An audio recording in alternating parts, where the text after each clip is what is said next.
I found out that in America there was once a popular Subway diet. Apparently it was super effective. What if I told you someone reportedly lost over 100 kilograms in a year just by eating Subway? He even became Subway's spokesperson and made millions. Every Subway sandwich is made fresh right in front of you, so you choose all the ingredients. Because when you really think about it, they don't make the sandwiches, you do. The guy you're seeing here is the creator of the Subway diet, Jared Fogle. Born in August 1977 to a Jewish family, he grew up overweight because he loved video games, didn't exercise, and constantly snacked and drank soda.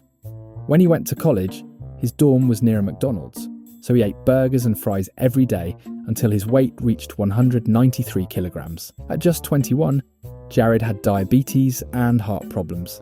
His ankles were swollen, which meant walking was painful for him, and he'd fall asleep in class, which caused his classmates to file complaints against him for snoring too loud. His father, who is a doctor, even mentally prepared himself for the possibility that Jared could suddenly die of a heart attack at any given moment. Then, in his third year, Jared moved dorms, and this time the fast food joint next door was no longer McDonald's, but Subway. That gave him an idea.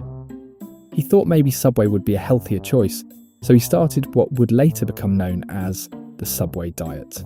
He drank only coffee in the morning, had a 12-inch veggie Subway sandwich for lunch at 3 p.m, and a 6-inch turkey sandwich for dinner at 9 p.m. No cheese, no mayo. He also stopped driving and taking elevators, choosing to walk everywhere instead. In just 3 months, Jared lost 39 kilograms. After 1 year, he went from 193 down to 82 kilograms, losing half his body weight. His roommate was so impressed that he wrote about Jared's transformation in a campus newspaper, which caught the attention of Subway's headquarters. Subway invited Jared to appear in their commercials. Here is Jared Fogle. You may have seen him on the news or a talk show. He was inspired by Subway's great-tasting sandwiches. Jared believes in an active lifestyle, including lots of walking. At the heart of Jared's routine are Subway sandwiches. Hey, Jared. Hey, guys. At Subway, you can choose from 7 sandwiches with 6 grams of fat or less, and they all taste great. Food for thought. Subway, it's the way a sandwich should be. Because Jared was an ordinary guy and not a celebrity, his story resonated deeply with viewers, and the ad became a massive success. So Subway made a bold move. They hired Jared as their official spokesperson. From 2000 to 2013, Jared appeared at events, ribbon cuttings, interviews, and shot over 300 ads promoting the Subway diet. For a while, you couldn't turn on a TV without seeing him. He was truly everywhere. Subway's Jared marketing strategy worked brilliantly. Between 1998 and 2011, Subway's revenue tripled, with nearly half of that growth credited to Jared. In return, Subway paid him an annual salary of about $2 million. Not bad for a guy who lost weight eating sandwiches. Jared became a national celebrity known as the Subway Guy.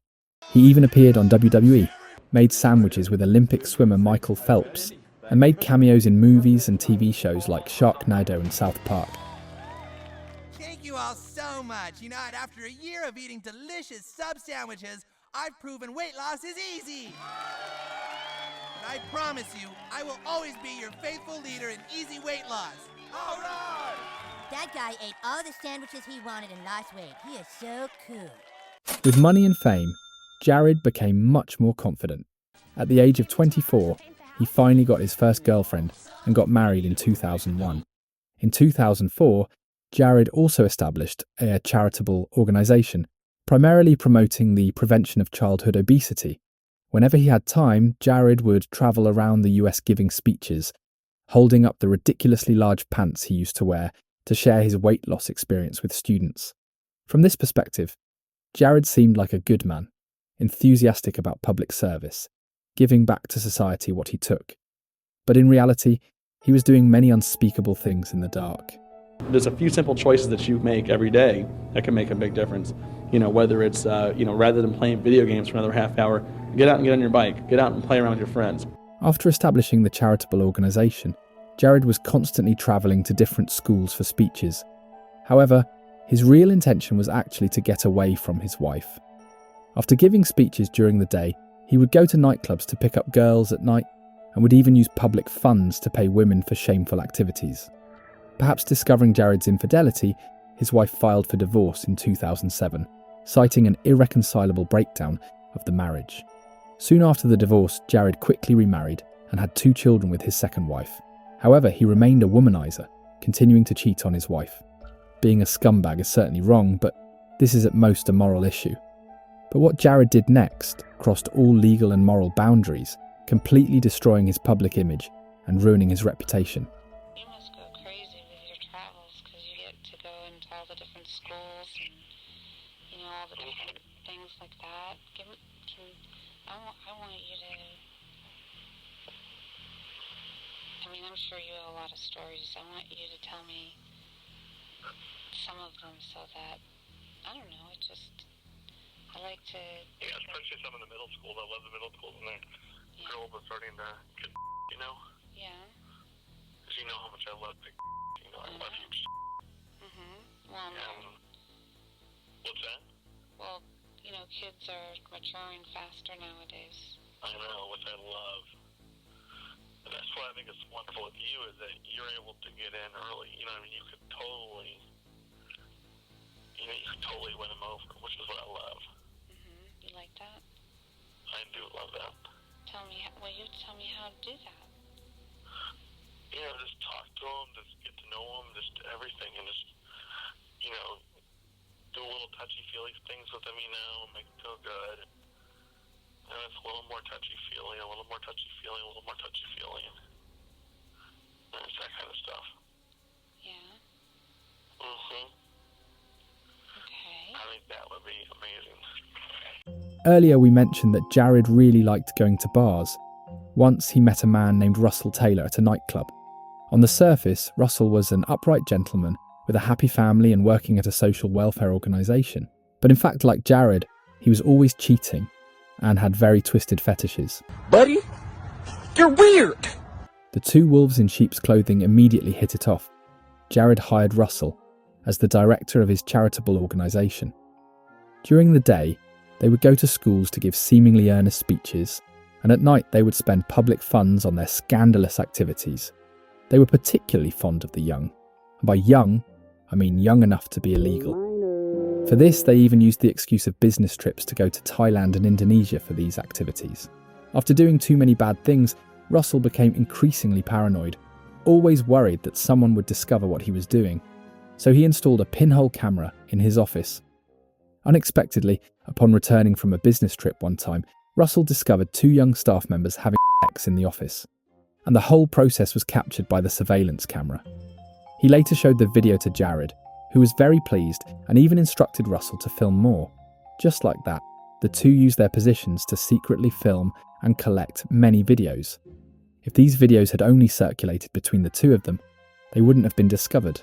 But we all know that villains have one common weakness. They talk too much. In 2014, Russell invited one of his neighbours to a group party. When Russell asked if the neighbour wanted to try something special and sent illegal videos to the neighbour immediately called the police. As a result, the FBI quickly knocked on Russell's door.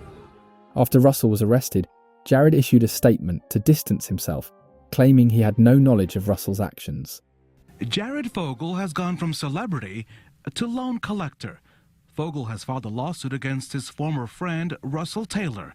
Taylor is accused of providing Fogle with child pornography, some of which investigators say was produced in this home in Indianapolis on Salem Creek Boulevard. It turns out that this home belongs to Fogle through a land contract he signed with Taylor. However, when the police and FBI conducted a raid with a sniffer dog, they quickly found hard drives containing illegal videos in Jared's home. With undeniable evidence, Jared could not deny the charges. The incident, when exposed, shocked all sectors of American society. Today, Jared Fogle has been charged and has admitted to participating in a 5-year criminal scheme to exploit children. When people thought about the perverted Jared often giving speeches to students, the whole matter became terrifying in retrospect. Subway's image was also severely damaged by this incident. Several witnesses, including Jared's second wife and a Subway franchisee, all claimed that Subway's top management had known for a long time, but had consistently turned a blind eye to Jared's behaviour. In 2022, Russell was sentenced to 27 years in prison for producing and possessing child. As for Jared, because he reached a plea agreement with the prosecutor and promised to pay $1.4 million in compensation to 14 victims, he was only sentenced to 15 years in prison. But everyone can rest assured. Even in prison, Jared has received a very enthusiastic welcome from many fellow inmates. Alright, my name is Kino. See you next time.